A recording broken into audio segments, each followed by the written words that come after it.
Okay, let's go straight across to Rashtrapati Bhavan, where again the US President is now responding to the Indian President's comments at the banquet. The last time we were here, we joined some children in Mumbai for Diwali, and we danced. It was pretty clear what the Indian press thought. One headline said, President Obama visits India. The other said, Michelle Obama rocks India. It is true, Michelle is a better dancer than me. Let me also thank my partner and friend, Prime Minister Modi. I've also often said that my life story could only happen in America, but of course, Mr. Prime Minister, your story could only happen in India. Here this evening, we think back to all those years ago, to your father selling tea in the train station, and your mother working at other families' homes to support her own.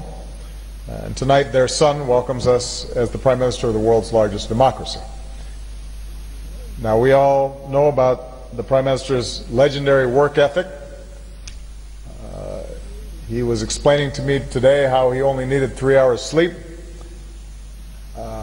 which made me feel bad. I thought I was doing okay with 5. What I didn't know until now is that he once survived an attack by a crocodile. So he's tough. And he also has style. One of our newspapers back home wrote, "Move aside, Michelle Obama, the world has a new fashion icon."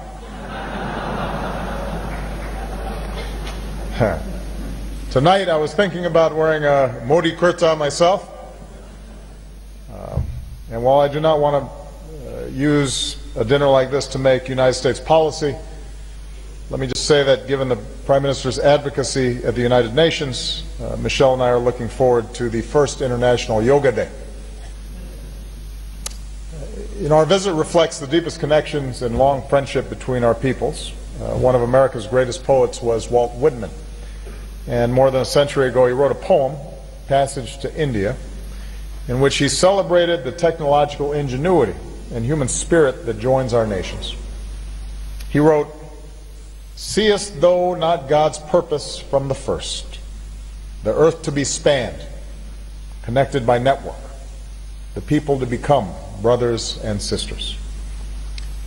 Here in our time, these words have come to pass. India and America have spanned the earth, connected and networked by technology, by family, including millions of Indian Americans. Among them our nation's first Indian American ambassador to India, Rich Verma. And in this shared work of our world, our purpose, lifting up our fellow citizens, advancing human dignity. Welcome back once again to Namaste Obama. I want to raise that issue as the US President and the Indian Prime Minister are there across the table at the presidential banquet. What does this mean for Narendra Modi and his Prime Ministership when it has come to his foreign policy outreach? First to the politicians who've been waiting for a while, Aman Sinha and Ajay Kumar.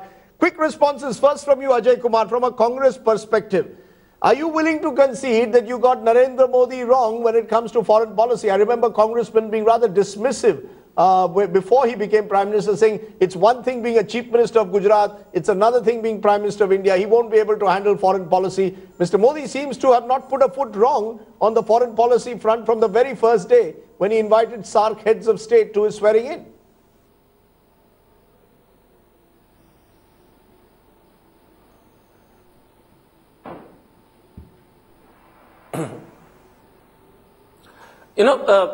Rajdeep, the first question is that, like foreign policy, like Aman correctly said, foreign policy, defense policies are policies which the government of India continues. Prime Minister, and I think Prime Minister Modi also, and not being political just because I'm the Congress spokesperson, but even if you look at some of the major achievements, the relationship with Japan, Prime Minister Manmohan Singh, or the relationship with the United States, and you correctly said Prime Minister Narasimha Rao, Prime Minister Vajpayee, Prime Minister Manmohan Singh and everybody else.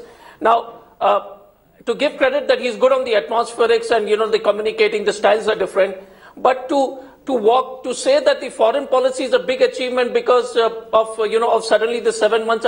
I think all across the foreign policy is a rigor. Are you willing to? It's a commitment. No, Ajay Kumar, I know there's a time lag between my questions and your answers.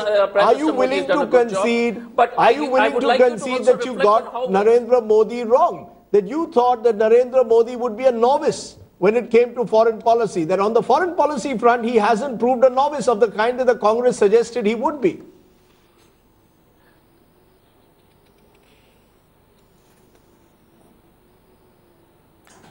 There is a time lag.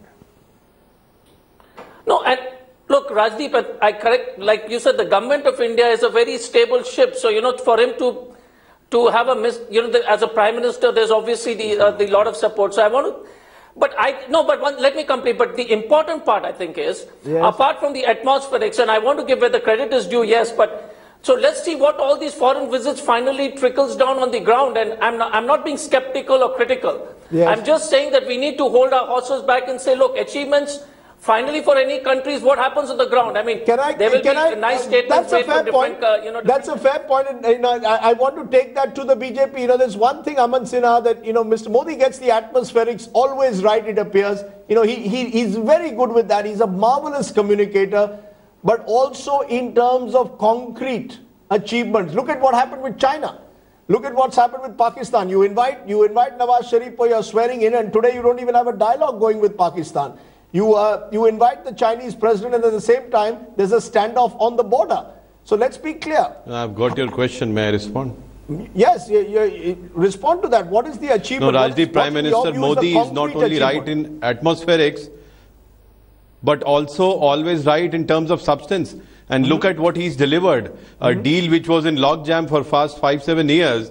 It has been, all the obstacles have been removed only due to his inspirational leadership. And you just saw President of USA singing praises of Prime Minister of India.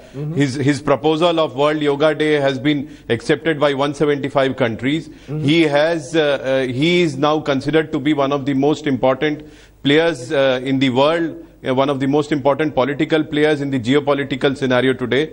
I do not know why we are so skeptical of giving him credit that he truly deserves. Okay, that was, hold on, it was the Congress. It was the Congress which has raised the issues of skepticism. But let me get my panelists, all of whom are distinguished former diplomats and are studying strategic affairs. Let's look at that. Are we being overly skeptical? Is the Congress being overly skeptical? Where are the achievements? They say it's all about atmospherics. Who wants to take the first shot? How much are you giving this Prime Minister on a scale of 10 for what he's achieved on the foreign policy front? Rajdeep, first thing, in India we normally think somebody who's not fluent in English, somebody who's not had exposure. There's very little difference between a successful politician within the Indian system and international diplomacy. You're basically balancing interests, judging people, engaging them. So someone who's worked his way up obviously has those skills. He has the ability to engage people, to see his interests, match them, and then do a trade-off. And he's done that. And he had commercial exposure before. He'd gone to Japan, he'd gone to China. He couldn't travel west, that's a different matter. Now, it is true that some of this theater may have some problems like with Pakistan, when you're impetuous and you move very rapidly, but he'll learn. As he goes along, he'll learn. But some of it, I think, with Obama is very successful. So you're saying first class so far? 6 out of 10? 7 out of 10? Yeah, I would say it's very good for someone who had not dealt with diplomacy. He has so far done quite well. He has a larger vision of basically engaging countries along China's periphery, engaging China at the same time, and balancing it. So far he's done well. Does he have that vision? No, I think you have to see one important point first. Yes. That in his political messaging, while he's engaging foreign leaders, he's a very skillful politician. He is also simultaneously messaging his Indian electorate. He is messaging, I mean, today we heard the BJP cadres say, and especially after his jappis and so on with Obama, they were saying, Kal, after Obama salutes the Indian tricolor, we will have got a leg up in the Delhi election. We will say we got the most powerful man in the world to come and salute the Indian tricolor. And he did that. He did that in New York. You know, after his speech at Madison Square Garden, the speech was played in the Maharashtra election. So that's a good point, that Modi is using foreign policy to strengthen himself domestically. Every democratic leader does that. Sure, that every Democrat, and he's perfectly entitled to do that. Yeah, everybody does. He's perfectly entitled to do that. Exactly. My point is, has he in a sense shown that does he have that vision? Is there a vision that you are seeing to what Modi is doing at the moment, Kamal Yes, Sibal? of course. He has a clear vision. What is the vision? What is Modi's foreign policy vision? His development agenda: build India, make India manufacturing hub, get FDI investment into India in a big way, team up with the larger countries who can help in this process, whether United States or China or Japan or even Russia. He's being extremely pragmatic. He's being extremely pragmatic, and he's given a sense of leadership not only to the country but to the world at large. And it's remarkable today. I saw this walk in the Rashtrapati Bhavan lawns with Prime Minister Hyderabad House with President Obama, and the manner in which they embraced each other twice. Even after the press conference, they embraced each other. He's able to strike a rapport. And it's clear that Obama admires him, and he said very laudable words about him even at the banquet. He spoke about his origins, about his humble origins. And I'm just wondering whether Gujarati pragmatism, Gujarati's business is business. Now, how do you judge the success of a leader in foreign policy? You judge it on the basis of how much he can advance India's interests and what is the platform on which he is working. I think on both this, he must be given very solid plus marks. In fairness to him, his conduct of foreign policy, he has kept Putin happy. He has not yielded to American pressures on Ukraine and yet maintained the American relationship. More importantly, how does he get across to the world? He is getting across to the world as a person determined to move India back to a high growth path. Most countries in the world like to see, because we are not given to offending others, would like to see India back on a high growth path. Because it suits their interests also, because their investments boom and so on. He has given a very clear impression.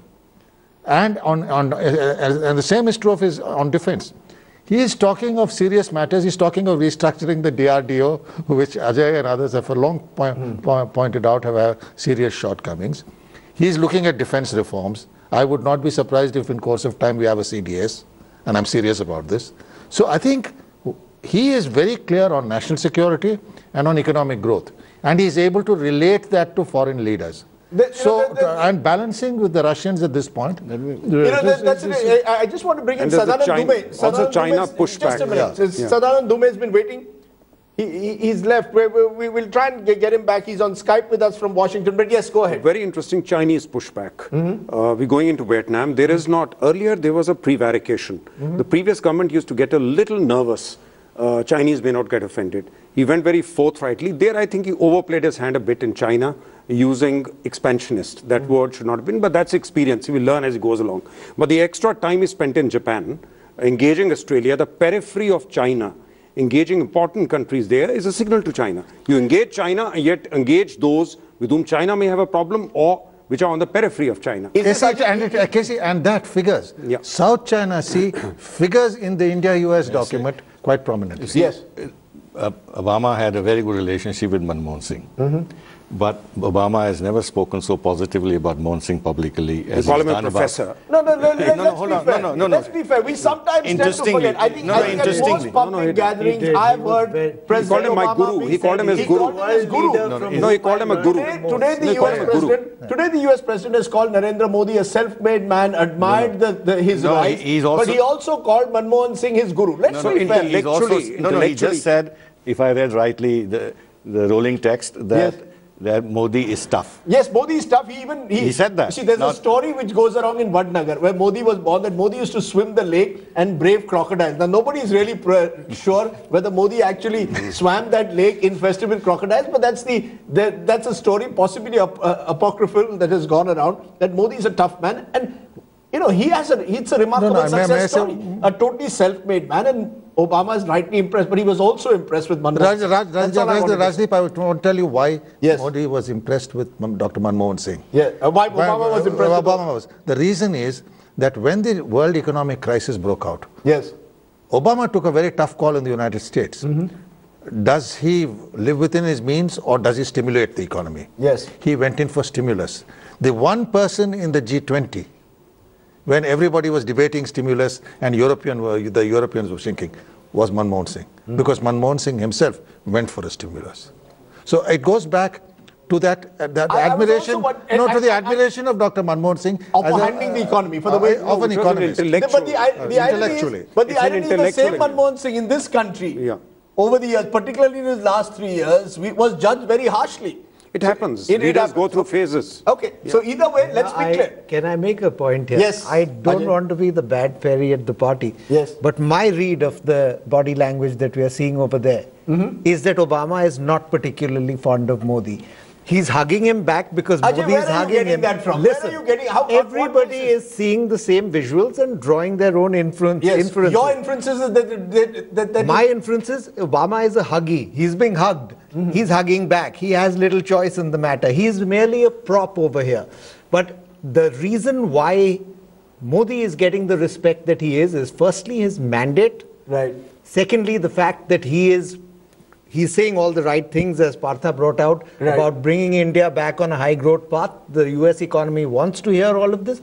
Whether there is personal like or not over there, I don't know. Let me take a break at this point. So, Ajay is stimulating it and by being contrarian today, suggesting that perhaps there isn't enough to suggest that the two leaders have really warmed up to each other. But that's, I think, at the moment, a minority view. The majority is that President Obama and Prime Minister Modi, and look at those pictures there again, have struck a relationship. Michelle Obama, I can tell you, at that dinner sitting next to Sonia Gandhi, they're on the other side of the table to Narendra Modi. Let's take a break. When we return, back with a little bit more as we try and summarize what's been a day which some are describing as a milestone in the Indo-US relations, others calling it part of a continuing process of two countries now rediscovering each other, estranged democracies that are now engaging on a sustained basis.